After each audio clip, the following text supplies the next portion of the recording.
One of the most annoying hidden hats for coaches is social media. And most of sports social media posts are about the same 10 to 12 things. Who you playing, where you're playing, when's the game, what's the score, what's the starting lineup, or is there anybody we should be looking out for, whether it's a star player or a freshman or someone who's doing really well? Are we any good? Like, where do we stack against everybody else in our conference or the state? Is there any rankings or standings to look out for? What's the schedule? When okay, where are we playing, when are we playing, who are we playing next kind of deal? Is there any kind of bracket? Is there any weather cancellations or delays?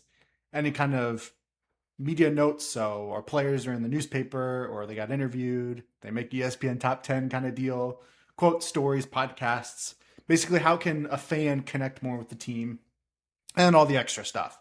Birthdays, holidays, special occasions, PRs, recruiting. 12 is like everything else that gets posted. And if you have to do this by hand every time, it sucks. It's terrible. It's miserable. It is soul sucking.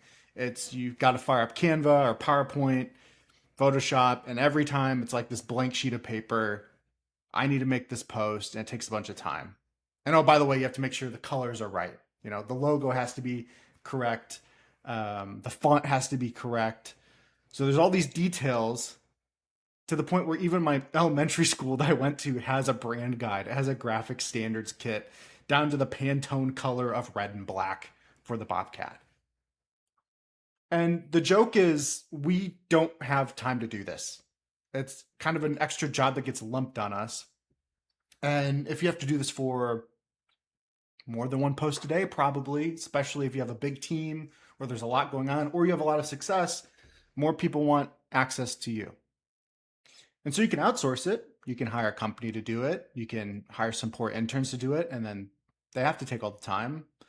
Um, you can hire to pay a company to do your templating for you, or we can use tech. And this is how we take this hidden hat off. So instead of us becoming amateur graphic designers, we're just going to tell AI what we like, give it some examples, and then give it our content or our logos or our colors and say, go for it.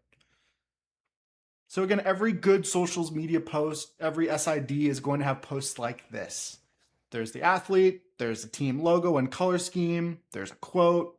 This is really good. This looks sharp.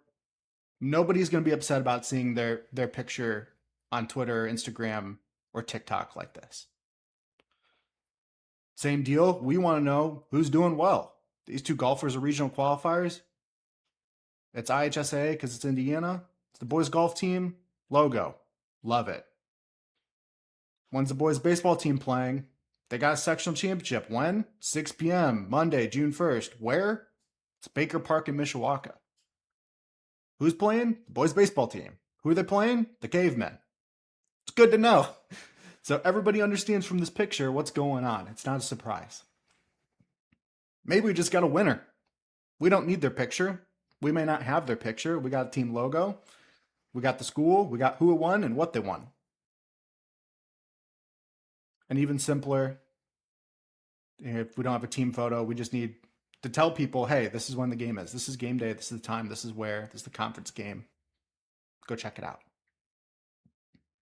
So the secret to a month's worth of social media posts that look clean and professional, like what I just showed you from Penn, is that a picture is just code. So it's specifically JSON code. And that's just code that you and a computer can read. And it looks like this.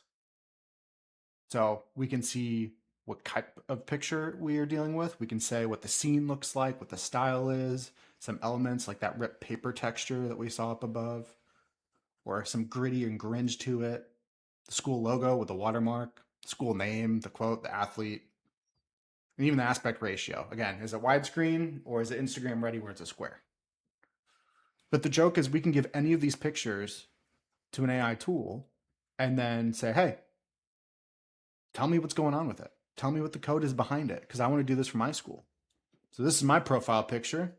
If you've seen me on Twitter or anywhere on the internet, you've probably seen this. And the joke is every school has the details about their color scheme. They've got the color codes. They have the official brand colors. If you don't know it, it's probably in Wikipedia. So these are Trine's colors specifically for the navy and gold or top and every which way.